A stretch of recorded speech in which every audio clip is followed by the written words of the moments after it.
সালামু আলাইকুম। নতুন আরেকটি ভিডিওতে সবাইকে স্বাগতম। দেখতে পাচ্ছেন আজকের অর্ডারের একাংশ। আজকে একটি বড় অর্ডার ছিল আমাদের। এখানে টোটাল হচ্ছে আপনার 1 2 3 4 5 5 জাতের আমাদের গাপ্পি অর্ডার ছিল এবং হচ্ছে 2 জাতের শ্রিম্প অর্ডার ছিল। আমরা কিন্তু প্রত্যেকটি প্যাকেজিংয়ে হচ্ছে ডাবল কর্কশিট করে আর হচ্ছে ডাবল এলডি করে এবং হচ্ছে কর্কশিট করে পাঠাচ্ছি। এছাড়াও আমাদের কাস্টমারের আরও কিছু পরিমাণে আপনার হচ্ছে অ্যাকোটিক প্লান্টসের প্রয়োজন ছিল। তো আমরা হচ্ছে প্রত্যেকটি প্লান্টসই আপনার হচ্ছে হাফ পট করে ওনাকে আমরা প্রোভাইড করেছি। এখনও এগুলোর আইডি লেখা হয়নি, আমরা আইডি লিখবো।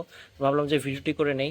তো যাদের যাদের এরকম এ গ্রেড কোয়ালিটির ফেন্সি গাপ্পি এবং হচ্ছে আপনার হচ্ছে হেলদি, একদম হেলদি, আপনার যাদের হচ্ছে অ্যাকোটিক প্লান্টস লাগবে আপনারা কিন্তু আমাদের সাথে যোগাযোগ করতে পারেন। জাস্ট ওয়াটার মিমোসাটার কোয়ালিটি দেখাই আপনাদের, মাশাল্লাহ। তো যাদের যাদের এরকম ফ্রেশ কোয়ালিটির প্লান্টস প্রয়োজন এবং হচ্ছে গাপ্পি প্রয়োজন আপনারা কিন্তু আমাদের সাথে যোগাযোগ করতে পারেন। ধন্যবাদ সবাইকে। আসসালামু আলাইকুম।